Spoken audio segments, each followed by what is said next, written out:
Bismillahirrahmanirrahim. Alhamdulillahirabbil alamin. Allahumma shalli ala sayyidina Muhammad wa ala ali sayyidina Muhammad. Ikhwan dan akhwat yang dirahmati Allah Subhanahu wa taala yang dapat meraih kami lewat radio maupun lewat Rasil TV di YouTube.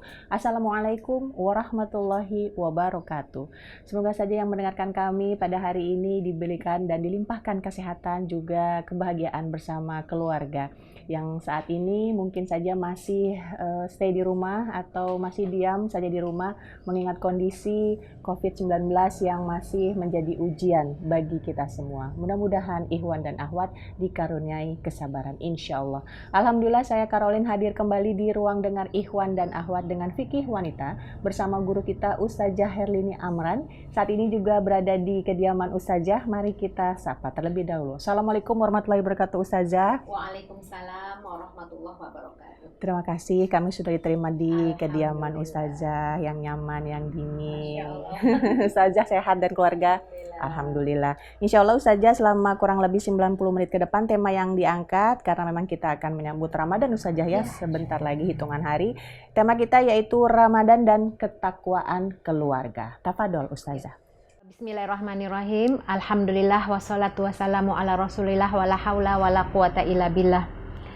Alhamdulillah, segala puji kita panjatkan kepada Allah yang masih memberikan kita nikmat iman, nikmat Islam, dan nikmat Quran.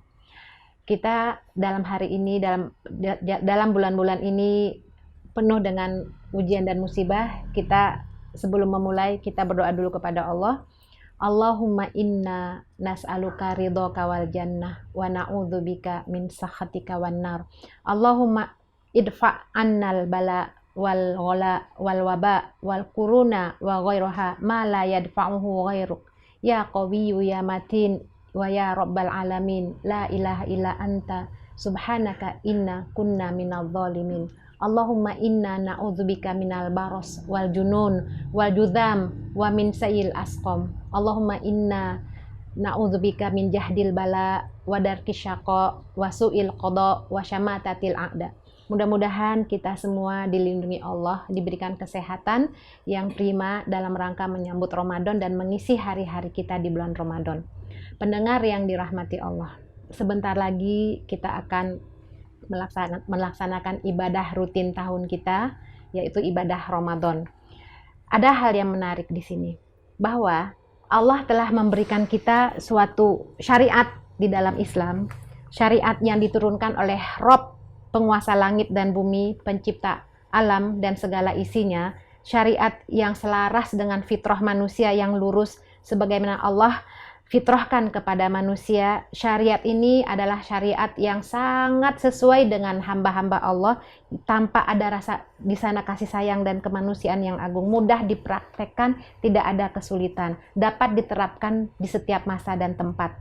Syariat yang Allah turunkan kepada hamba-hamba Allah, kepada manusia, itu mampu mewujudkan kedamaian dunia dan akhirat bagi individu maupun masyarakat, mampu mewujudkan keadilan dan persamaan antara manusia secara umum, yang beragama, yang muslim secara khusus. Syariat ini memiliki keistimewaan berupa universalitas. Ia mengatur hubungan antara manusia dan Robnya, juga antara manusia dan makhluk hidup yang ada di sekelilingnya. Dan syariat-syariat yang Allah turunkan itu pasti membawa kebaikan bagi umat manusia. Karena yang membawa syariat ini adalah Allah pencipta alam semesta. Dan di antara syariat yang diturunkan Allah ini adalah kewajiban berpuasa. Walaupun kondisi kita saat ini penuh dengan ujian dan cobaan, insya Allah perintah-perintah ibadah puasa ini insya Allah akan membawa dampak bagi kita semua. Pendengar yang dirahmati Allah, kita dan keluarga kita dalam menghadapi bulan Ramadan penuh dengan ujian dan cobaan dengan COVID-19 ini luar biasa. Tidak seperti bulan-bulan Ramadan di tahun-tahun yang lalu. Ini adalah peristiwa pertama kali yang terjadi ketika kita menghadapi Ramadan dengan kondisi-kondisi yang sangat menyedihkan. Kondisi-kondisi di mana COVID-19 ini sudah seluruh dunia sudah mengalaminya.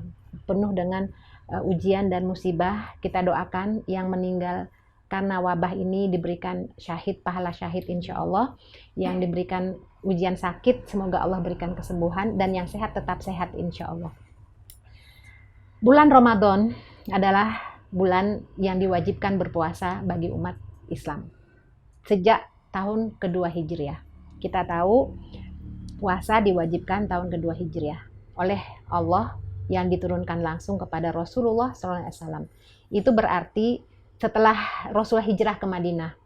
Di Madinah Rasulullah menyebarkan dakwah selama 13 tahun.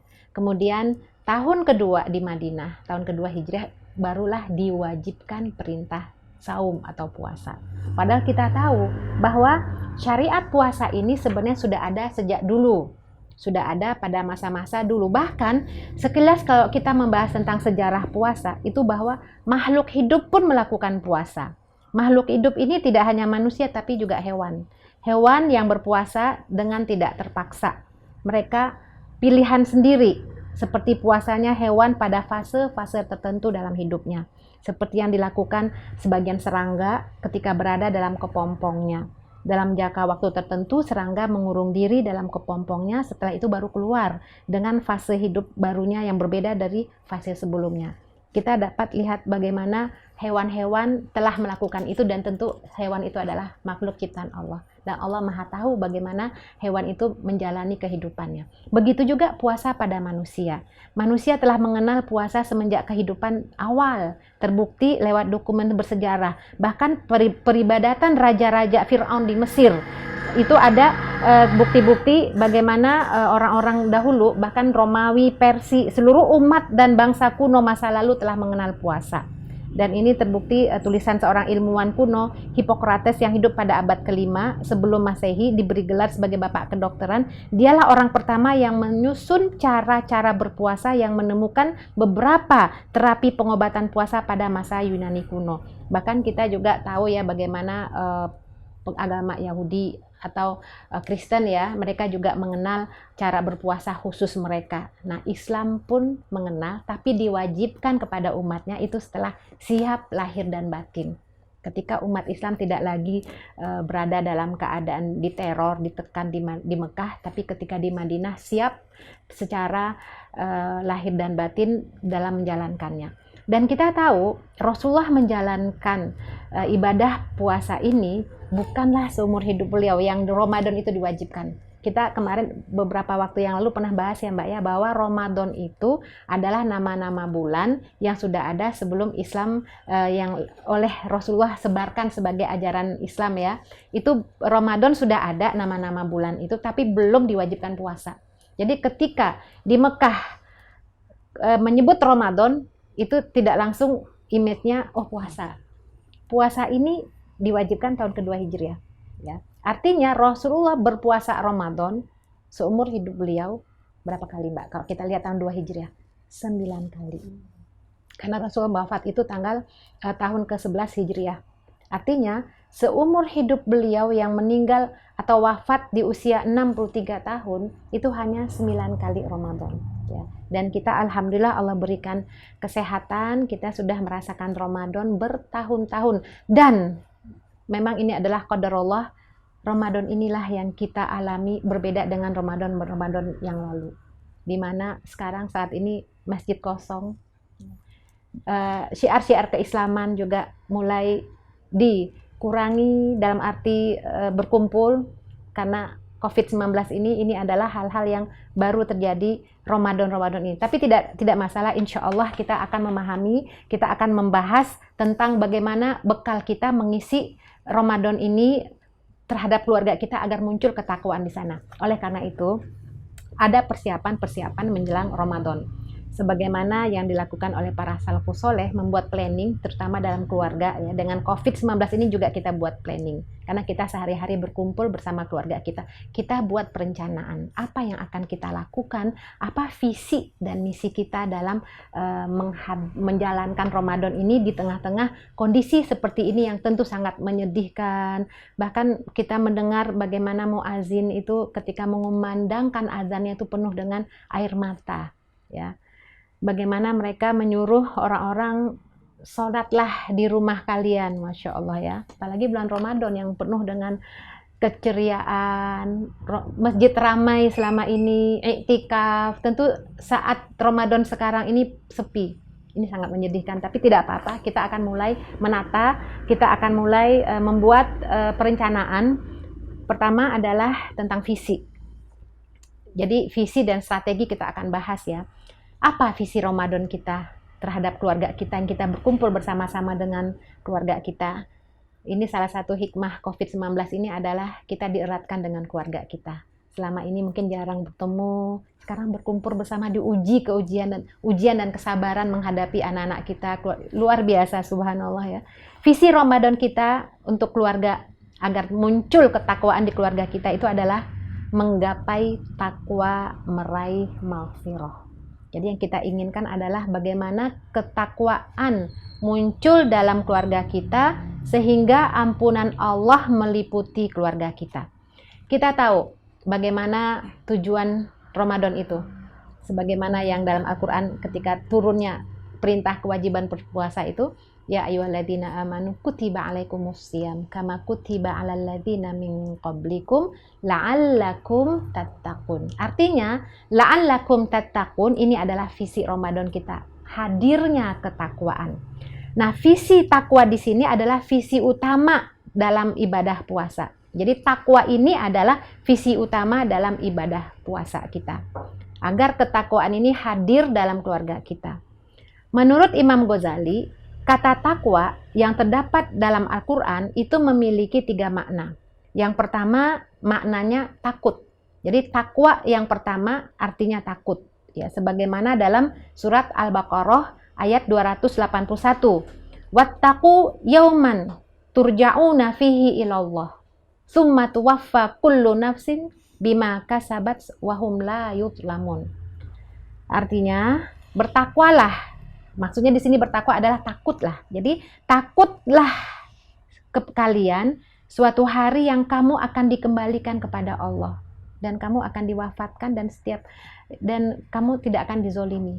Artinya wattaqu yauman turja'una fihi ilallah. Bertakwalah atau takutlah suatu hari yang kamu akan dikembalikan kepada Allah. Apa bekal kita nanti? Siapkah kita? Nah, ini arti takwa, yaitu takut.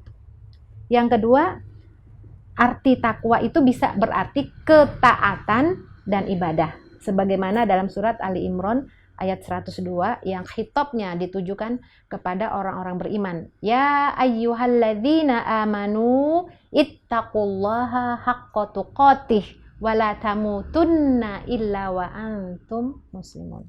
Hai orang-orang yang beriman, bertakwalah. Jadi bertakwa di sini dalam ayat ini artinya taatlah kalian, beribadahlah kalian kepada Allah dengan sebenar-benar takwa. Ya kan, kalau kita menerjemahkan atau mendengarkan terjemahan bertakwalah kalian sebenar-benar takwa. Maksudnya apa ya? Nah, di sini Imam Ghazali mengatakan arti takwa di sini adalah ketaatan atau ibadah. Jadi beribadahlah kalian, taatlah kalian kepada Allah sebenar-benar taat, sebenar-benar ibadah, dan janganlah kalian mati kecuali dalam keadaan muslim.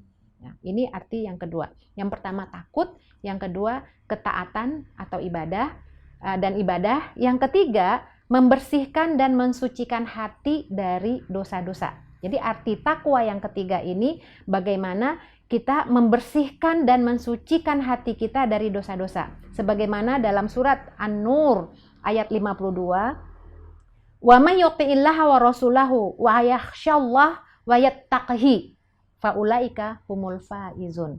Yang artinya barang siapa yang taat kepada Allah dan Rasul-Nya, takut kepada Allah dan bertakwa kepadanya, maka mereka itulah orang-orang yang mendapatkan kemenangan. Kan di sini ada barang siapa yang taat kepada Allah, yang takut kepada Allah, yakhsha itu takut. Ya, jadi di yakhsha ini bukan arti takwa ya, takut. Jadi di sini beda lagi dengan pengertian yang pertama tadi ya, yang takut tadi ya. Di sini arti takwa adalah hanya kepada Allah kita bersihkan hati kita dari dosa-dosa kita, artinya kita ikuti semua perintah Allah, kita jauhi larangannya, dan kita khawatir melakukan perbuatan dosa. Itu yang pengertian takwa yang ketiga. Jadi artinya di sini takwa di sini sebagai visi Ramadan kita terhadap keluarga kita. Jadi keluarga kita nih, kita ingin punya visi dalam mengisi hari-hari Ramadan ini. Visinya itu adalah munculnya menggapai ketakwaan, hadirnya ketakwaan dalam keluarga kita. Jadi takwa di sini artinya adalah mensucikan hati dari dosa, menguatkan azam atau tekad untuk meninggalkan dosa dan maksiat. Jadi ketakwaan berarti menjaga diri dari murka dan hukuman Allah dengan menjalankan semua perintahnya dan meninggalkan semua yang telah dilarangnya. Bisa jadi ujian atau musibah yang menimpa kita saat ini adalah sebagai peringatan dari Allah karena perilaku dosa dan maksiat kita. Jadi Allah ingin hamba-hambanya itu sadar bahwa dengan makhluk kecil ini itu mampu membuat semua orang takut. Takut kalau kena, takut kalau menular. Dengan makhluk kecil saja takut, bagaimana dengan pencipta makhluk tersebut? Nah, Allah ingin kehadiran Ramadan ini agar muncul ketakwaan kepada hamba-hambanya. Maka visi kita dalam Ramadan ini buat keluarga kita adalah gapai ketakwaan. Takwa itu tadi ada 3 ya, sekali ulangi lagi. Menurut Imam Ghazali pengertiannya ada 3, bisa takut artinya, bisa juga taat dan beribadah, bisa juga yang ketiga membersihkan dan mensucikan hati kita dari dosa-dosa.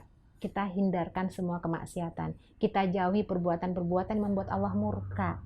Bisa jadi kemurkaan Allah ini adalah karena kasih sayangnya kepada kita supaya kita kembali, supaya kita sadar dan kita terhindar dari semua musibah dan bencana. Kalaupun yang mendapatkan ujian musibah dan bencana ini, insya Allah ketika dia ikhlas adalah penghapus bagi dosanya dan pahalanya syahid. Itu ketakwaan dari visi kita yang pertama ya. Yang kedua adalah meraih maghfirah. Jadi hadir takwa kepada keluarga kita. Ketakwaan kalau sudah meliputi keluarga artinya apa? Artinya seorang anak tidak akan mau lagi durhaka kepada orang tuanya. Seorang anak pasti akan tunduk dan patuh kepada orang tuanya, akan berbuat apa yang disenangi dan diridhoi orang tuanya. Seorang istri akan patuh kepada suaminya, tidak akan durhaka. Seorang istri akan menjalankan semua tugas-tugasnya.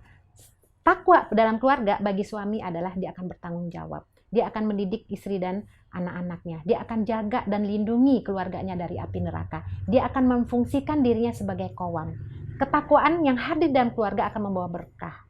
Dan tentu saja keluarga yang berkah, keluarga yang bertakwa adalah keluarga yang pasti diliputi oleh keberkahan. Tidak ada lagi dosa pada mereka, hidup mereka akan tenang.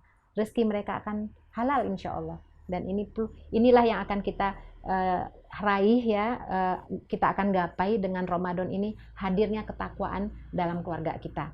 Kemudian yang kedua tadi maghfirah. Jadi visi yang kedua dalam Ramadan ini yang kita harapkan adalah dapat meraih maghfirah. Maghfirah ini adalah visi Ramadan ya. Jadi maghfirah tadi takwa, kemudian maghfirah, yaitu mendapatkan ampunan dari Allah, mendapatkan kemaafan dari Allah. Sebagaimana amalan utama di malam yang utama, malam Lailatul Qadar, itu memohon ampunan kepada Allah.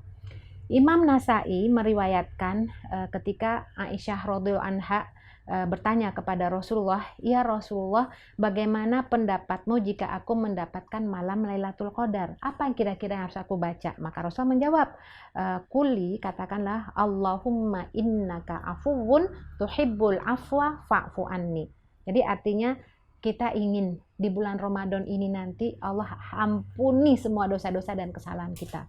Telah banyak dosa dan kesalahan yang kita lakukan selama ini, baik kita sengaja atau tidak sengaja. Mulai pada saat kita balik, catatan sudah ada. Bagaimana dosa-dosa kita terhadap diri kita, terhadap orang tua kita, terhadap karib kerabat kita. Betapa banyak perbuatan-perbuatan kemungkaran kita lakukan, bohong-bohong yang dengan ringannya kita ucapkan. Betapa banyak janji yang kita ingkarkan. Itu luar biasa, tidak terhitung, banyak sekali. Maka di bulan Ramadan ini yang kita ingin gapai adalah ampunan Allah. Mudah-mudahan ampunan Allah meliputi keluarga kita insya Allah. Nah, jadi ini visi. Kita berharap mudah-mudahan keluarga kita dalam menyambut Ramadan ini, mengisi Ramadan ini, 2 visi ini kita dapatkan. Ketakwaan dan ampunan.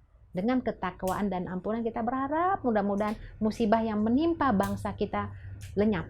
Kita berharap mudah-mudahan COVID-19 sudah selesai. Kita berharap keberkahan akan hadir. Kita berharap saudara-saudara kita yang selama ini barangkali mengalami kendala dalam rezekinya, dalam kehidupannya, terasa sulit, mudah-mudahan dengan Ramadan ini akan Allah berikan, limpahkan rezeki yang penuh dengan keberkahan. Dan kita perlu memahami bahwa rezeki yang Allah berikan kepada makhluknya sudah ditentukan kadarnya. Artinya Allah telah memberikan masing-masing rezekinya menurut kadarnya. Ketika saat ini kita merasakan keadaan sulit, barangkali ada kekurangan pangan, makan dan segala macamnya, ada hal-hal yang membuat yakinlah insya Allah itu bukan berarti rezeki kita kurang, akan Allah gantikan yang lebih banyak dan lebih baik lagi. Bahkan nanti akan ada kejutan-kejutan di luar dugaan kita insya Allah. Karena rezeki tidak akan berkurang. Barangkali Allah gantikan dengan yang lebih baik insya Allah. Baik pendengar yang dirahmati Allah, ini visi, bagaimana strateginya agar kita dapat mencapai atau menggapai ketakwaan dan dapat meraih maghfirah. Bagaimana strateginya? Tentu strateginya kita akan lakukan ya, sesuai dengan kondisi saat ini. Jangan sedih, jangan berduka ketika kita tidak bisa datang ke masjid, ketika kita tidak bisa mengisi hari-hari kita dengan sholat berjamaah, ketika tidak bisa meramaikan tadarus Al-Quran, ketika kita tidak bisa lagi mendengarkan kajian-kajian di masjid, itu jangan bersedih. Insya Allah pahalanya tetap mengalir walaupun kita di rumah. Bahkan untuk saat ini saja, sholat wajib Jumat yang luar biasa ya, wajib ya, bahkan disebutkan kalau udah lebih 3 kali itu dianggap kafir ya. Insya Allah dengan di rumah dilakukan itu untuk menjaga semuanya dari madarat atau bahaya penyebaran virus COVID-19 ini, insya Allah nilainya sama. Karena dianggap sakit, dianggap kondisi darurat. La doror wala diror. Begitu juga bulan Ramadan yang akan kita jalani ini. Strateginya saya akan jelaskan, mudah-mudahan bisa detail ya. Pertama tentu saja semua bisa dilakukan di rumah, yaitu menyegerakan berbuka puasa. Jadi kalau kita mulai dari awal, ya kalau mulai dari awal ketika sudah ditentukan kapan 1 Ramadan, maka kita sudah mulai pasang niat. Itu biasanya maghrib sudah kita dapatkan informasinya kapan kita akan Ramadan. Kita mulai pasang niat, kita niatkan semuanya ibadah kita hanya untuk mencari ridho Allah. Terus sholat isya ya, tidak bisa berjamaah di masjid, berjamaah di rumah. Ayah akan menjadi seorang imam, insya Allah. Karena imam ini di keluarga ya. Bagaimana kalau ayahnya tidak bisa baca Quran? Baca Qurannya tidak baik, tidak bagus, yang bagus anaknya. Anaknya sekarang kesadaran beragama sudah luar biasa, anaknya jauh lebih baik bacaannya, banyak hafalannya. Silakan anaknya jadi imam. Artinya syarat menjadi imam itu bukan faktor usia. Jadi tidak harus orang yang usianya lebih tua harus menjadi imam. Nah, kalau dia tidak bisa baca Al-Quran atau bacaannya masih salah dan dia memiliki anak, ya tentu saja anaknya diharapkan yang sudah balik ya, memiliki bacaan yang sangat bagus dan baik, itu anaknya lah yang menjadi imam. Nah, kita mulai sholat isya. Jadi step by step dulu ya Mbak Olin ya. Ketika mendengarkan 1 Ramadan, kita isya, ya maghrib tentu saja berjamaah di rumah ya. Isya kita berjamaah, yang menjadi imam adalah yang fasih bacaannya, bacaan Al-Qur'annya, yang baiklah bacaannya. Kemudian setelah sholat isya boleh memberikan taujih, ayahnya memberikan nasihat kepada anak-anaknya atau ibunya, atau untuk membantu anaknya, boleh anaknya memberikan ulasan-ulasan. Artinya sebagaimana di masjid biasanya ada sebelum sholat tarawih itu ada kultum ya, bisa dilakukan di rumah, kemudian sholat tarawih. Nah dalam sholat tarawih ini boleh kalau tidak banyak hafalannya itu memegang mushaf. Artinya ini sholat sunnah ya.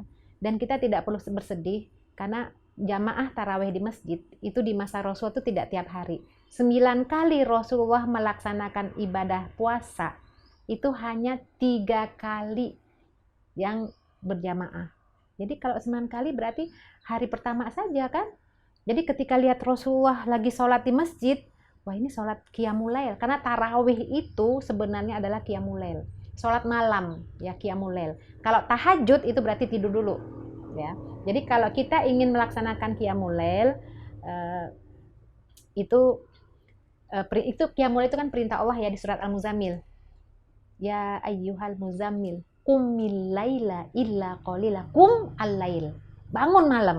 Nah, tarawih ini adalah bangun malam di bulan Ramadan.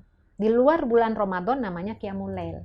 Nah, itu bisa dilakukan setelah Isya. Nah, ketika sahabat melihat Rasulullah sholat Isya kemudian sholat malam, sahabat ikut di belakangnya, ikut.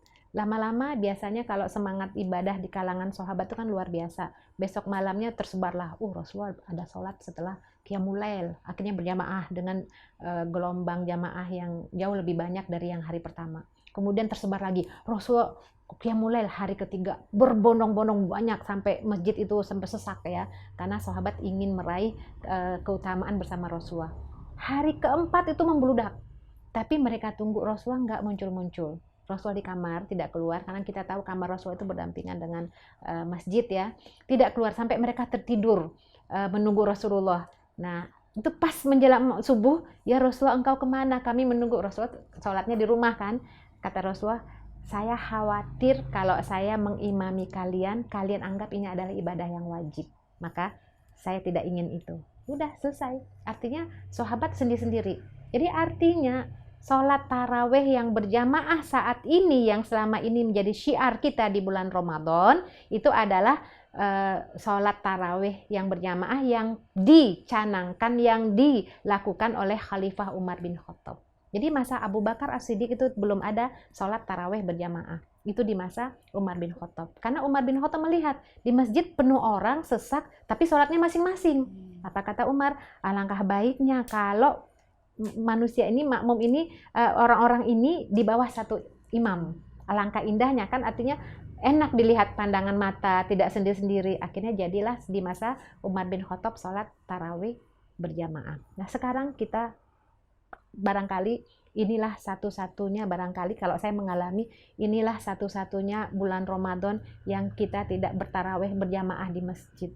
Karena kondisi-kondisi musibah-musibah yang saat ini Allah berikan kepada kita. Di rumah, kita bisa lakukan dengan keluarga kita, si ayah atau anak laki-laki bisa menjadi imam bagi anak-anaknya. Apakah mau dikerjakan 11 rakaat atau 23 atau 21 itu terserah. Karena ini adalah ibadah sunnah, tidak perlu dipertentangkan. Karena memang ada beberapa kasus, misalnya istrinya dari NU, suaminya dari Muhammadiyah.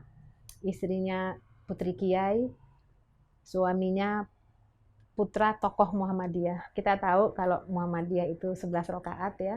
Kalau NU itu 23 rakaat. Bagaimana rumah di rumah? Silahkan berdiskusi, silahkan. Intinya adalah bagaimana munculnya ketakwaan dalam sholat tarawih ini. Ya, itu teknis ya, karena ini adalah ibadah sunnah. Kita ingin meraih sebanyak-banyaknya pahala di bulan Ramadan. Nah, silakan yang belum hafal, hafalnya cuma kulu atau trikul ya, dengan membaca Al-Quran boleh ya. Artinya pegang Quran, targetnya nanti selama Ramadan khatam. Sebagaimana di masjid-masjid yang lain kan satu tarawih itu 1 juz ya. Silahkan. Artinya tinggal berdiskusi dengan keluarga. Mudah-mudahan anaknya tidak protes. Biasanya anak-anaknya itu kalau suratnya panjang ya lama. Ya tidak masalah. Intinya tarawih kita hadirkan dalam kehidupan kita. Setelah tarawih kita bisa banyak baca Al-Quran. Kita banyak memanfaatkan waktu dengan tilawah Al-Quran. Ini kita isi, yang belum bisa belajar, yang sudah bisa rutinkan. Kalau yang punya target, buat target. Jadi dalam satu keluarga ini, ketika dalam Ramadan ini, sebelum Ramadan hadir, kita punya target. Berapa kali khatam Qur'annya. Kemudian kalau ada surat atau ayat yang akan dihafal, surat apa? Kira-kira tercapai tidak? Karena sebagian keluarga ada yang targetnya hafal bulan Ramadan, hafal surat Al-Kahfi. Karena surat Al-Kahfi ini adalah surat yang setiap Jumat dibaca. Ada lagi yang saya mah Yasin. Ada lagi anak-anaknya, saya mah maunya juz 30. Silahkan, artinya ini sangat baik dalam membentuk ketakwaan dalam keluarga kita. Ada planning-planningnya, kita manage. Ya, artinya kita buat rapat keluarga ya. Kalau dalam bukunya Ramadan fi Buyutina, Dr. Akrom Ridho itu dari Mesir itu kan dibuat ya. Coba ngumpul dulu Bapak, Ibu, anak sebelum Ramadan. Coba apa sih rencana-rencana kalian? Ini bagus banget. Seorang ayah sebagai pemimpin mulailah memimpin keluarganya. Ya, jangan hanya perusahaan aja dipimpin ya, diatur keluarganya karena kita ingin bersama-sama di surga bersama keluarga kita. Kita atur karena kita ingin visi kita itu adalah takwa. Nah, kita buat Bapak berapa juz berapa kali ya khatamnya. Kalau Imam Syafi'i 60 kali, Mbak. Kalau dulu salafus soleh itu luar biasa, itu hari-harinya dengan Al-Qur'an ya. Udahlah minimal 1 juz 1 kali ya kita khatam. Kemudian surat apa yang akan kita jadikan kajian kita. Ini sangat baik. Ya Allah, indah sekali ya rumah tangga apabila pemimpinnya itu membuat perencanaan planning, subhanallah. Ini ketakwaan insya Allah pasti hadir dalam keluarga tersebut. Dibuatlah kakak berapa. Tentu yang SMA, yang SMP, yang SD tentu berbeda targetnya. Kalau misalnya si adik SD juz 30, kalau mungkin kakak, subhanallah, mereka tilawah ya, arti saling, mereka tadarusan ya, habis sholat taraweh. Biasanya kan kalau di masjid kita jamaah kan hanya mendengar ya. Sekarang keluarga itulah. Jadi kita hadirkan masjid besar di luar, di dalam rumah kita menjadi masjid kecil. Antara ayah, ibu dan anak saling meningkatkan keimanan dan ketakwaan. Kemudian tidur bersama keluarga. Sahur kita bangun. Ya tentu saja sahur ini kita manfaatkan waktu sahur yang sangat singkat ini ya. Kalau keluarga mungkin kalau ibu masak ya sekarang kita hindari ya makanan yang membuat kemubaziran. Kadang-kadang nafsu itu ya, apalagi sekarang memang terbatas untuk menyediakan, menghidangkan. Jangan sampai mubazir. Karena nafsu itu seakan-akan habis, ternyata tidak. Sekarang orang banyak yang butuh makan ya. Nah, kita ajak barangkali kita luar biasa ya waktu sahur ini, apakah kita juga sampai berikan ke tetangga kita sahur atau bagaimana, itu tinggal pengaturannya dalam perencanaan keluarga tersebut. Nah, yang paling saya tekankan di sini adalah memanfaatkan waktu sahur. Dalam sebuah hadis dijelaskan bahwa yunzalu rabbuna tabaraka wa ta'ala kulla lailatin ilas sama ad-dunya hina yabqa sulusal lail. Jadi Allah pada setiap malam itu turun ke langit dunia. Itu ketika tersisa sepertiga malam terakhir. Allah berfirman, siapa yang berdoa kepadaku akan aku kabulkan. Siapa yang meminta kepadaku akan aku beri. Siapa yang memohon ampunan kepadaku aku ampuni. Ternyata waktu sahur itu adalah waktu yang penuh dengan ampunan. Maka para ulama sangat suka kalau di waktu sahur itu memperbanyak istighfar. Wahum fil asharihum yastaghfirun. Nah, kita dengan anak-anak ya mudah-mudahan kita bisa menghindari televisi ya Mbak ya. Artinya keluarga yang takwa tentu keluarga yang menghindarkan ya. Luar biasa ya, kita berharap, kita berdoa mudah-mudahan Allah berikan hidayah kepada keluarga kita, anak-anak kita. Kadang-kadang keinginan keluarga bapak ibunya ada tapi anaknya belum. Mudah-mudahan Allah berikan hidayah buat kita semua, mampu menghadirkan ketakwaan dalam keluarga kita. Waktu sahur dimanfaatkan dengan sebaik-baiknya. Karena waktu itu sedikit sekali. Antara waktu sahur dengan subuh itu barangkali kalau dilihat itu waktu-waktu imsak itu ya sangat baik untuk beristighfar. Kita mohon ampun kepada Allah. Barangkali kalau keluarga yang selama ini sangat jauh dari Allah mungkin bisa saling memaafkan. Suami minta maaf kepada istri, istri minta maaf kepada suami, anak-anak juga begitu dengan orang tuanya. Maka di sini dalam hadis ini tadi yang disebutkan itu ya, terdapat pelajaran bahwa waktu akhir malam itu afdol, ya sangat afdol. Kalau memang panjang waktunya, buat makan sahur hanya sedikit, boleh kita pakai untuk sholat tahajud ya, bisa dengan berdoa, beristighfar, baca Quran. Jadi jangan sampai malam waktu sahur itu dipakai untuk main game, na'udzubillah min dzalik, nonton, na'udzubillah min dzalik, atau apalah perbuatan-perbuatan yang bukannya mendatangkan ampunan Allah tapi bisa jadi mendatangkan maksiat. Ini kita internet kan masih hadir ya di tengah keluarga kita. Itu tantangan yang luar biasa. Ya Allah, mudah-mudahan kita diberikan kekuatan ya untuk bisa menjaga diri dan keluarga dari hal-hal yang bukannya menambah ampunan tapi nambah dosa. Padahal itu adalah bulan yang penuh ampunan. Kemudian kita bisa mengisi waktu subuh berjamaah, kemudian tilawah atau tadarusan, ya itu hari-hari yang kita isi di rumah seperti itu. Kemudian memberi to'am ya, di sini berbuka puasa it'amut to'am. Cuman sekarang ini kan nggak mungkin kita ya tinggal teknis aja lah, apakah diberikan. Kalau kemarin di jalan-jalan ya orang memberikan iftar, sekarang kan dihindari ya, minimal masjid udah sepi ya, paling tidak pedulilah dengan tetangga Ya, tetangga aja. Kalau semua yang memiliki pemahaman, peduli dengan tetangga, insya Allah semuanya aman, baiklah. Insya Allah semuanya bisa memberikan makanan berbuka kepada saudara-saudaranya yang kurang beruntung. Baik, sholat tarawih, kemudian iktikaf di 10 hari terakhir. Dulu di masjid, sekarang di mana? Bisa di rumah kita yang khusus spesial untuk ibadah. Bahkan kan ada kan di rumah, insya Allah rumah kita punya kan spesial pojokan-pojokan yang tidak dilewati orang. Insya Allah jadikan itu sebagai musolah kita bisa itikaf. Insya Allah mudah-mudahan Allah berikan pahala yang sama sebagaimana pahala kita ketika kita itikaf di masjid. Karena ini kondisinya kondisi luar biasa, kondisi yang tidak kita inginkan. Ini adalah ujian dan cobaan. Ketika ada sesuatu yang memiliki kendala yang kita tidak bisa lakukan, sebenarnya kita mampu, tapi karena Allah memberikan ujian, insya Allah pahalanya sama.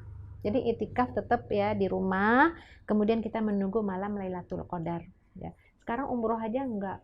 Bagaimana coba? Padahal ada hadis ya, umroh di bulan Ramadan itu seperti pahalanya haji bersama Rasulullah.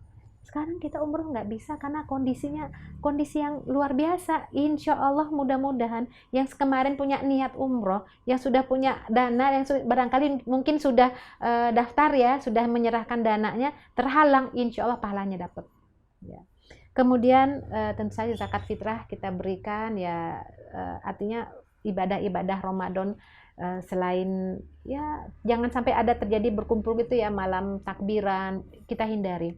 Bahkan mungkin yang sangat sedihnya nanti suatu saat setelah Ramadan berakhir, Mbak, Hari Raya Idul Fitri. Hari Raya Idul Fitri biasanya kita di lapangan kan, sekarang kan dianjurkan sudahlah di rumah. Ya kalaupun di lapangan itu tentu menjaga ya sesuai dengan protapnya ya, tapi ya namanya sholat berjamaah, kemudian ya social distancing itu yang jarak bagaimana. Ya, artinya itu kembali kepada kondisi masing-masing daerah.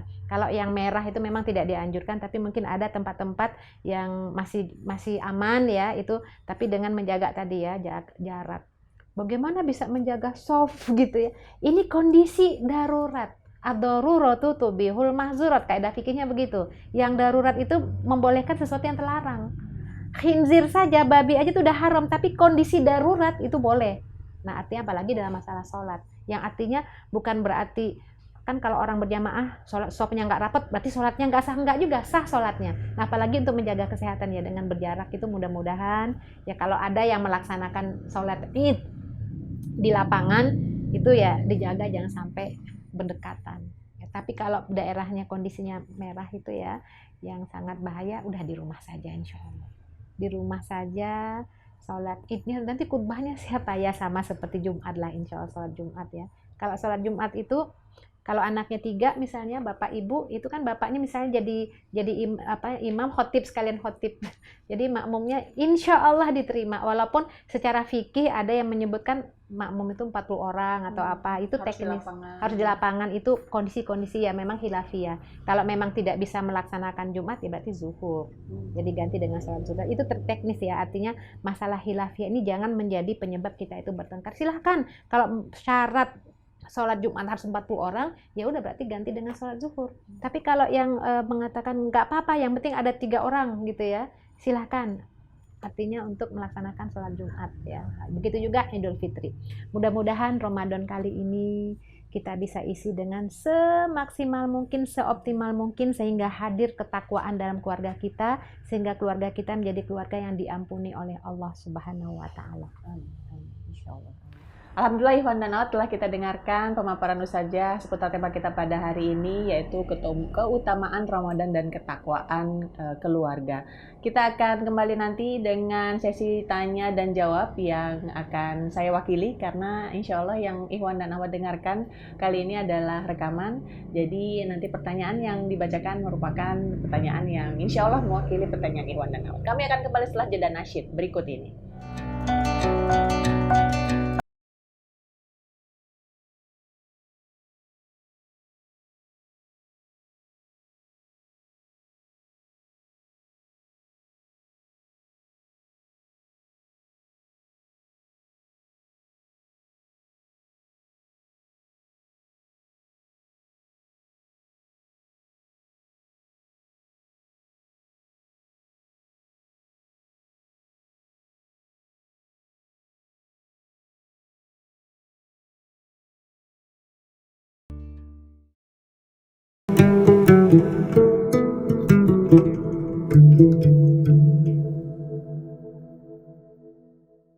Radio Silaturahim juga Rasil TV untuk Islam yang satu, Ikhwan dan Akhwat saat ini sedang menyimak Fikih Wanita bersama Ustazah Herlini Amran. Telah sampai kita di sesi tanya dan jawab, kita langsung saja Ustazah. Ya, baik. Seperti yang disampaikan di awal bahwa nanti yang kita pertanyakan insya Allah saya mewakili Ikhwan dan Akhwat yang mendengarkan pada hari ini. Yang pertama Ustazah yang ingin saya tanyakan, apa saja Ustazah tanda-tanda puasa Ramadan kita diterima oleh Allah? Ya, ini memang satu hal yang sangat menarik buat kita. Paling tidak, tanda-tanda amal ibadah kita di bulan Ramadan diterima oleh Allah adalah berbedanya kita setelah Ramadan itu dengan bulan-bulan yang lain. Artinya semakin bertambah iman dan takwa kita, semakin dekat kita dengan Allah, semakin takut kita dengannya, tidak lagi kembali seperti kebiasaan-kebiasaan lama yang penuh dengan hura-hura atau kemaksiatan. Artinya hadir dengan sesuatu yang baru.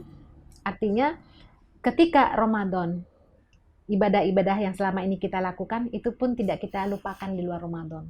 Artinya Ramadan ini adalah charger ya, apa istilahnya, ngecas ya. Jadi kalau ibarat HP itu Ramadan tuh saatnya kita ngecas HP, full baterainya, mengisi daya, energi. Dayanya. Nah, ketika di luar Ramadan itu tuh udah kita punya kekuatan untuk bisa meningkatkan amal ibadah ketakwaan kita kepada Allah.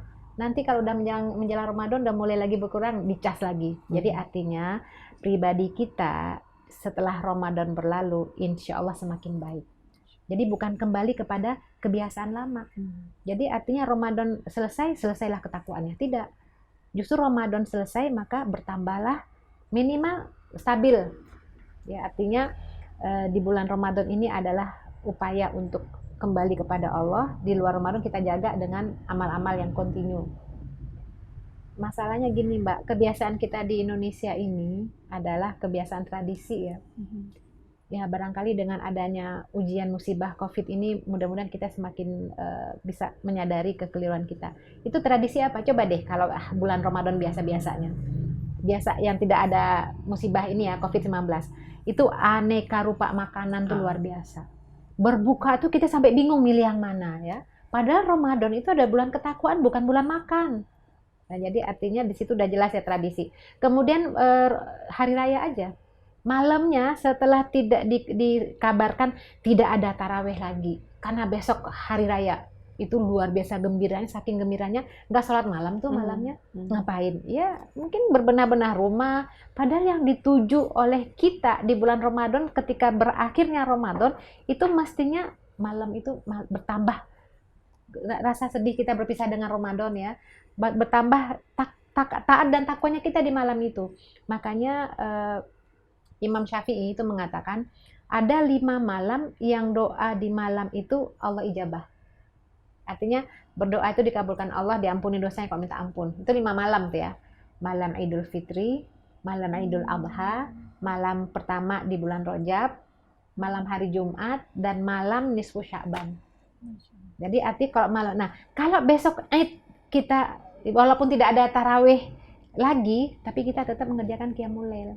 Jadi insya Allah tanda-tanda Ramadan kita diterima yaitu artinya kita tidak melupakan ibadah-ibadah kita selama Ramadan. Semakin baik, semakin bertakwa, semakin insaf insya Allah. Amin, insya Allah. Berarti memang alat ukurnya ada di kita sendiri, kita yang tahu Ustazah. Iya, betul. Jadi kalau Ramadan diterima oleh Allah, insya Allah kebiasaan bohong nggak bohong lagi. Kebiasaan ingkar janji tidak ada lagi. Semakin mawas dengan ucapannya, nggak ada lagi yang namanya bohong, janji palsu, tidak ada lagi menyakitkan manusia, tidak ada lagi kekerasan, celaan, fitnah. Insya Allah tuh berubah menjadi baik insya Allah. Kalau tetap berarti kita harus evaluasi lagi. Ada hadis menyebutkan inna syakiyaman hurima rahmatullah. Celakalah orang yang tidak diampuni Allah ketika Ramadan, ketika dia menghadiri Ramadan, ketika dia mengisi Ramadan, dia melaksanakan ibadahnya, tapi bukannya diampuni Allah dosanya, tapi justru tidak dapat apa-apa. Maka celakalah dia. Jadi orang yang tidak mendapatkan ampunan di bulan yang penuh ampunan. Nah itu kita na'udzubillah min dzalik, mudah-mudahan terhindar. Amin. Baik Ustazah, ini apabila ada yang sedang menderita diabetes misalnya, Mm-mm. apakah diperbolehkan menggunakan suntik insulin karena pengobatan di saat puasa? Ini memang menarik ya bagi yang sakit ya. Bagi yang sakit itu tentu ada rukhsah, maka perlu konsultasi kepada dokternya ya yang selama ini rujukannya. Jadi kalau konsultasi ke dokter, kalau dokter katakan Bapak Ibu boleh berpuasa, artinya silakan. Dan kalau suntik itu para ulama berbeda pandangan ya. Kalau memang sakit ya nggak usah puasa untuk amannya, karena memang masalah suntik. Bolehkah kita suntik di bulan apa di siang Ramadan gitu ya? Suntik apa tuh? Suntik KB, suntik diabetes, suntik vitamin, suntik begitulah ya. Kita menghindari hal-hal yang kontroversi lah di situ, karena para ulama juga berbeda pandangan, sebaiknya tidak dilakukan pada saat kita berpuasa. Kalau bisa malam gitu ya, untuk menjaga supaya tidak ragu lagi. Ya, dak ma ya ribuka ilama la ya ribuka. Tinggalkan yang meragukanmu kepada yang nggak meragukan. Masuk suntik KB loh Mbak misalnya, suntik diabetes apa itu nanti aja pada saat berbuka ya. Kalau memang dibolehkan. Cuman saya pernah mendengar Mbak beberapa kajian ya, artinya ini nanti saya bukan bidangnya ya, bukan ahlinya. Justru orang yang diabetes itu ketika dia berpuasa itu bisa menambah kesembuhannya katanya, selama dia menjaga makanan ketika berbuka. Ya Allah alam bisawab. Artinya silahkan bagi yang merasa tidak sakit atau mungkin sakit tapi di bawah pengawasan dokter. Cuman kalau untuk suntik ya sebaiknya kita meninggalkan keraguan-raguan. Ya, lakukanlah pada saat berbuka gitu ya. Biar menjaga ketenangan dalam beribadah ya, juga. Ustazah. Nanti kan ragu-ragu kan. Iya, kita diperintahkan Rasulullah untuk meninggalkan keraguan-raguan. Baik, kita lanjutkan ke pertanyaan berikutnya, Ustazah. Benarkah hukumnya makruh kalau terlalu sering mandi saat puasa, dan apa hukumnya berenang saat puasa? Memang hal-hal yang membatalkan puasa itu sudah jelas. Masuk apapun ya, ditelan ya. Walaupun bukan makanan, nelan batu, nelan apa gitu ya masuk ke tenggorokan ini ya. Itu membatalkan apapun yang masuk ya. Nah, sekarang memang ada pandangan para ulama ya, berlama-lama di air itu menjadi makruh. Jadi ya intinya begini deh, kira-kira bisa aman nggak ketika berenang kita tidak tertelan air? Itu satu ya. Kemudian yang kedua, kalau untuk mandi, ya mandi itu selama tidak ada yang tertelan ya, dan kita butuh mandi karena panas ya, tapi tidak mandi tidak berendam di ini ya di kolam atau apa ya, masih banyak kan yang waktu-waktu yang kita manfaatkan. Bahkan Sayyid Qutb mengatakan bulan Ramadan itu waktunya itu adalah waktu yang ghaliyah. Jadi daqaiqul ghaliyah, detik-detik yang berharga. Nah kalau dihabiskan untuk berenang, sayang tuh waktunya. Bahkan kalau ditanya itu orang yang sudah meninggal sekarang di alam kubur, seandainya mereka diberi kesempatan untuk hidup, apa yang mereka inginkan? Kami ingin hidup di bulan Ramadan yang walaupun hanya 1 detik, artinya dibangkitkan itu Ramadan luar biasa loh Mbak. Ada 2 orang di masa Rasulullah masuk Islam. Kemudian di Abdullah bin Zubair ya, saya lupa itu nama sahabat yang diminta oleh Rasulullah untuk mengawal ya, artinya membimbingnya karena dia mu'alaf kan untuk mengajarkan Islam. Ini 2 orang ini ya di bawah pengawasan sahabat ini. Kemudian datang perintah jihad. Yang 1 orang itu saya mau jihad katanya ya, jihadlah dia, ternyata Allah takdirkan syahid. Jadi dia mati syahid ya. Yang 1 orang lagi itu masih diberikan kehidupan sampai tahun depannya. Jadi ada setahun tuh dia masih hidup, kemudian meninggal biasa. Meninggal ya biasalah ya. Kemudian sahabat ini mimpi malamnya. Dia dalam mimpinya melihat justru yang pertama kali masuk surga itu adalah sahabatnya yang meninggalnya tidak mati syahid. Sedangkan yang mati syahid itu di belakangnya. Akhirnya dia bangun bertanya dan pada dirinya, kok bisa ya, kan orang mati syahid kan pahalanya besar, kok yang lebih masuk duluan ke dalam surga itu kok yang matinya biasa saja. Nah, akhirnya datang kepada Rasulullah menceritakan mimpinya. Apa kata Nabi, kenapa kalian heran? Bukankah yang masih yang meninggal belakangan dia bertemu Ramadan? Jadi artinya kelipatan pahala di bulan Ramadan tuh luar biasa. Makanya Sayyid Qutb mengatakan daqaiqul ghaliyah, detik-detik yang berharga. Maka jangan sampai dihabiskan untuk hal-hal yang mubah, apalagi yang makruh. Ya artinya lebih baik dipakai buat itu, kelipatan pahalanya luar biasa Mbak. Kita baca Al-Quran aja yang pahala bacaannya 1 huruf 10 kali itu di luar Ramadan tuh, di bulan Ramadan tuh luar biasa. Berlipat-lipat. Maka oleh karena itu jangan habiskan waktu kita hanya untuk hal-hal yang tidak mendatangkan manfaat. Ya kita nggak tahu apakah Ramadan ini Ramadan terakhir kita.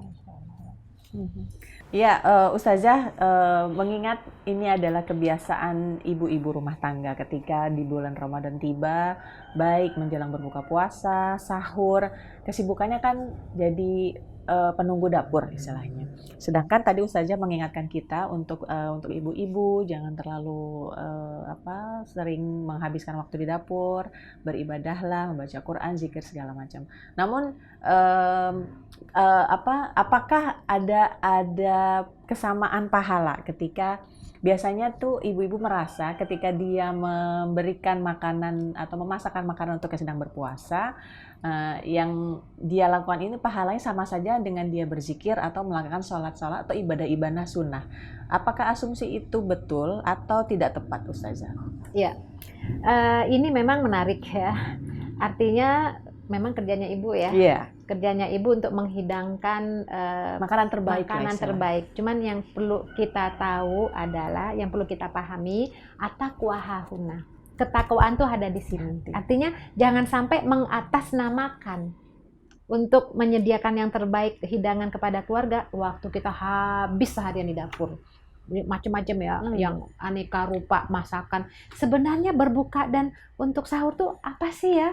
Artinya nggak sederhana sekali ya. Jadi tidak berarti kita memuaskan keinginan makan ini bahwa akhirnya apa ini nanti mubazir nanti. Hati-hati, artinya jangan sampai mubazir loh, gitu ya. Itu satu ya. Ketakwaan ada di sini. Artinya kitalah yang tahu apakah ini menghabiskan waktu atau kita berlindung di balik ini kan ibadah, yang penting kita menyediakan. Kalau menyediakan aneka rupa akhirnya mubazir gimana? Malah jadi dosa ya? Malah dosa. Kan kebanyakan begitu, Mbak. Mohon maaf. Kadang-kadang dalam satu keluarga karena ingin berbuka, menghidangkan yang terbaik, akhirnya masaknya banyak. Betul. Padahal yang dimakan itu sedikit, akhirnya bersisa. Terus bagaimana? Oh, nanti buat sahur. Ternyata sahur pengen lagi yang baru, masak lagi yang baru. Akhirnya setelah paginya tuh banyak, mau dikemanakan. Kecuali kalau kita berbagi kepada tetangga. Tapi apakah berbagi dengan makanan sisa? Nah, alangkah baiknya ketika kita masak ya, kalau kita sisihkan yang sama yang kita, jangan yang bekas-bekas, artinya yang udah nggak kemakan lagi. Jadi at-taqwa hahuna. Kan kita tidak bisa juga menjudge ya ibu-ibu yang seharian di dapur nggak ada ketakwaan, enggak juga. Bisa jadi dia sambil masak berzikir ya. Artinya tapi alangkah baiknya ada skala prioritas ibadah ya. Kalau kita lihat, Mbak, sebenarnya Ramadan itu bukan bulan makan, Mbak. Kalau kita menyadari sebenarnya mengisi Ramadan dengan baik, itu mestinya penghematan keluarga itu jauh lebih besar. Harusnya. Kan makan cuma jadi 2 kali. Justru kalau kita lihat Rasulullah dalam berpuasa, itu kadang-kadang sahurnya hanya berupa kurma saja. Dan berbukanya juga tidak berlebih-lebihan. Karena ketika berlebihan berbuka, itu tarawihnya ngantuk. Padahal yang kita cari adalah bagaimana kuat ibadahnya bangun malam. Tapi kalau dihidangkan makanan aneka rupa, yang ada kekenyangan, akhirnya apa? Malas ibadah. Nah di sini. Jadi kita tidak mengatakan ibu-ibu yang itu kurang iman, kurang takwanya, tapi kita tahu bahwa kita ingin Ramadan ini mendapatkan target ketakwaan, dan ketakwaan itu bukan di makanan.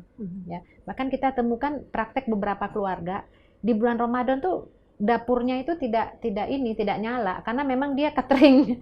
Artinya dia tidak sibuk-sibuk karena dia sudah bisa karena dia sudah bisa meyakini keluarganya bahwa Ramadan ini bukan bulan makan minum. Ya artinya kalau kita berbuka, apa sih kalau udah kenyang kan udah selesai. Nggak perlu berbagai macam aneka rupa. Ya semacam 2 macam selesai kan. Nah itu artinya ini kembali kepada itikat dan niat ya, dan cara pandang. Artinya begini, kalau kita sebagai ibu nggak terjebak dalam hal ini, ya bolehlah dalam 1 bulan tuh kita punya menu resep 1 bulan gitu ya, supaya kita tidak menghabiskan waktu di dapur. Walaupun sebenarnya kan yang penting memberikan makanan untuk yang berpuasa kan dapat pahalanya juga. Iya, tapi dalam pengelolaannya gimana gitu ya, pengelolaan membuat ya insya Allah semuanya pasti dapat pahala dari Allah kalau niatnya karena Allah. Tapi ada yang lebih utama lagi, karena bulan Ramadan tuh bukan bulan makan minum. Orang kita disuruh berpuasa, kenapa ketika berbukanya dihabiskan waktu di dapur gitu ya. Jadi ini aulawiyat atau skala prioritas. Mudah-mudahan waktu kita bisa dimanfaatkan untuk ibadah. Bukan berarti nggak boleh di dapur, Mat. Boleh, tapi jangan berlebih-lebihan. Dari zuhur sampai maghrib di dapur. Bikin bumbu, Ya, ngalusin daging, macam-macam. ya mudah-mudahan kita bisa meyakinkan keluarga lah Amin. ya. Seperlunya kalau memang kita di dapur juga, memang harus ya nggak bisa meninggalkan Mbak ya. Paling tidak masukkan doa lah di dalamnya sambil masak. Ya Allah, jadikan anakku dengan makanan ini bertambah takwanya, bertambah imannya, kuat ibadahnya, jadi berkah bagi keluarga begitu ya. Jadi nggak hanya sekedar masak mudah-mudahan enak. Ya bukan itu saja, ada memasak dengan doa gitu ya. Mudah-mudahan keluarga kita penuh dengan berkah insyaallah. Amin. Baik, kita lanjutkan pertanyaan berikutnya, Ustazah. Pekerjaan yang bagaimana, Ustazah, yang membolehkan seseorang untuk tidak berpuasa? Pekerjaan apa yang membuat seseorang boleh tidak berpuasa? Sebenarnya begini, pekerjaan yang membuat jadi dalam Al-Qur'an surat Al-Baqarah itu ya, disebutkan dalam surat Al-Baqarah itu Allahumma sholli ala Muhammad, dalam ayyam famangkana minkum maridon au ala safarin faidatum min ayyamin ukhra ya. Jadi barang siapa yang bersafar, sakit, itu bisa menggantikan famalam. Jadi yang tidak sanggup ya, artinya pekerjaan yang memang dia tidak sanggup untuk berpuasa. Jadi sekarang ini kita lihat misalnya dokter, suster, artinya yang kerjanya itu memang membutuhkan energi, imun dan segala macam ya. Artinya dia tahulah dirinya, kira-kira sanggup atau tidaknya. Atau pekerjaan-pekerjaan yang ditambang gitu ya, pekerjaan yang memang sangat masyakoh, munculnya berat betul-betul sulit dia untuk menjalankannya. Secara Jadi, fisik, Ustazah? Secara fisik, artinya kembali ya, istafti kolbak, mintalah fatwa kepada diri kita. Kalau dulu tuh misalnya sopir antar ini ya, antar apa yang siang malam ya, antar kota. Artinya ketika dia dengan pekerjaan itu dia berpuasa, akhirnya dia sakit. Nah, itu dia berarti punya diberikan rukhsah, diberikan keringanan. Jadi orang-orang yang bekerjanya itu, jadi kan gini Mbak, kan tadi kita katakan at-taqwa hahuna. Jadi yang bisa membuat kita itu bisa rukhsah atau tidaknya di sini kita gitu. Kalau memang dia sebenarnya dia sopir, sebenarnya bisa sih, cuman karena pengen, nah itu dia kembali kepada kadar keimanannya ya. Jadi kalau untuk sekarang ini ya, kalau pekerja tambang, kalau tukang bagaimana misalnya gitu ya, yang seharian dia bekerja membangun rumah atau masjid, ya kira-kira dia sanggup nggak sanggup kan. Nah itu dia diberikan rukhsah. Lebih baik lagi sebenarnya jangan sampai sore lah ya, mungkin dia bekerja paruh hari karena dia berikan kesempatan untuk berpuasa. Jadi intinya itu bisa atau tidaknya dia berpuasa dengan pekerjaannya itu yang menilai adalah ketakwaannya. Karena orang yang bertakwa itu tidak akan rugi dia kalau tidak berpuasa. Artinya dia tidak akan membiarkan tersia-siakan daqaiqul ghaliyah ini, detik-detik yang berharga ini. Karena setiap orang yang berpuasa pasti doanya makbul. Karena ada 3 orang yang doanya makbul. Imamul adil, imam yang adil. Kemudian doa orang tua kepada anaknya ya. Kemudian doa yang saum hatta yuftir, sampai dia berbuka. Jadi sepanjang dia berpuasa itu tuh, sepanjang itu doanya makbul. Nah jadi intinya ada memang beberapa pekerjaan yang membuat dia masyakoh, kesulitan, itu boleh dia mengganti di waktu yang lain. Cuman pekerjaan apa tergantung. Balik lagi kepada diri sendiri. Balik lagi kepada ketakwaannya. Ya Allah.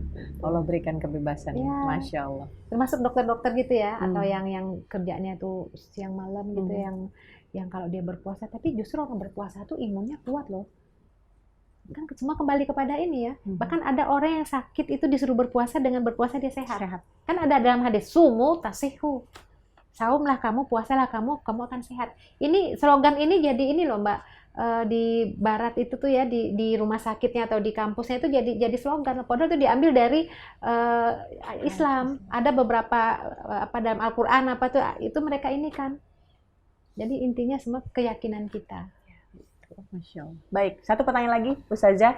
Baik. Apakah ada hukum yang mengatur orang yang hutang puasa di tahun sebelumnya belum dibayarkan, tapi kemudian sudah datang lagi bulan Ramadan dan dia belum sempat membayarkan puasa atau hutang puasanya? Para ulama memang berbeda dalam hal ini, berbeda pandangan ya. Jadi intinya kalau mazhab Syafi'i itu mengatakan ketika ada perempuan misalnya ya, dia punya hutang, datang lagi Ramadan berikutnya hutangnya belum dibayar, dilihat dulu kenapa dia belum bayar hutang. Kalau dia belum bayar hutang karena kelalaian, maka dia harus bayar kafaroh. Jadi artinya hutangnya tetap, bayar kafaroh. Kafaroh itu fidyah. Artinya dia membayar fidyah sebanyak puasa yang dia belum membayar. Misalnya dia masih tinggal 20 lagi misalnya ya, atau haid nggak sampai 20 lah, 10 lah ya. 10 kali haid, 10 hari haid dia belum bayar karena dia lalai aja, memang tidak terfikirkan atau mengulur-ulur waktu sehingga nggak tahunya udah Ramadan. Akhirnya lewat lah gitu ya. Nah, itu berarti dia tambah bayar 10 fidyah. Tapi tetap 10 itu ya. Dan dia tentu saja berdosa ya, karena melalaikan. Ini kan kewajiban. Nah, oleh karena itu ini mazhab Syafi'i. Kalau yang lain tuh tetap qadha aja gitu ya. Itu. Tapi ada yang memang belum bayar bukan karena lalai. Karena kemarin dia belum tidak berpuasa karena hamil. Sekarang menyusui. Nah, ini karena memang ada udzur ini, ada halangan syar'i, maka dia tidak bayar fidyah, tetap qadhanya tetap. Ya, Masya Allah, luar biasa, hukum Islam itu berlaku bukan secara mutlak, tapi Allah berikan keringanan, dilihat dari banyak sisi, yang itu yang harusnya membuat kita bersyukur menjadi pemeluk agama Islam. Insya Allah sumu tasihu. Artinya saum itu banyak peneliti mengatakan itu nggak akan rugi orang yang puasa, yang saum itu. Insya Allah itu detox, banyak lah kalau dari sisi kesehatannya banyak. Kita mesti bersyukur dengan syariat yang Allah berikan kepada kita, hamba-hambanya itu pasti itu yang terbaik. Lihatlah COVID-19 ini Mbak, betapa banyak syariat Islam itu yang sekarang dipraktekkan. Cuci tangan, berwudu itu nutup aurat ya, Masya Allah ya. Ya, Ustazah nampaknya jadi pertanyaan terakhir yang tadi saya sampaikan sebelum benar-benar saya akhiri, mohon kiranya kesimpulan. Ya, pendengar yang dirahmati Allah, kita bertekad mudah-mudahan Ramadan ini dapat kita isi dengan sebaik-baiknya. Kita tanamkan kepada diri kita suatu tekad, yaitu ketakwaan. Kita harus meraih ketakwaan, kita harus meraih ampunan. Dan mudah-mudahan ketakwaan ini hadir pada keluarga kita. Allah ampuni dosa-dosa dan kesalahan kita. Dan saya tutup dengan doa buat kita semua. A'udzubillahi minasyaitonirrajim. Bismillahirrahmanirrahim. Alhamdulillahirabbil alamin. Hamdan yuwafi ni'amahu yukafi mazidah. Ya Rabbana lakal hamdu wa lakal syukru wa lakal mulku kama yanbaghi li jalali wajhikal karimi wa 'azimi sultan. Allahumma sholli ala sayyidina Muhammadin wa ala alihi wa sahbihi ajmain. Allahumma nastaghfirullahal azim innahu kana ghaffara fa arsilis sama 'alaiha midrara wa amditna bi amwali wa banina waj'al lana jannatin waj'al lana anhara. Allahumma bismillah, a'udzu bi'izzatillahi wa qudratihi min syarri ma ajidu wa uhadzir. Allahumma salimna wal muslimin wa afina wal muslimin wa qfina wa iyyahum min syarri masaibid dunya wad din. Allahumma afina fi abdanina wa afina fi asma'ina wa absarina fa afina wa'fu anna warhamna. Allahumma inna na'udzubika minal baros wal junun wal judham wa min sa'il asqam wa na'udzubika min jahdil bala wa darkis syaqa wa su'il qada wa syamatatil a'da.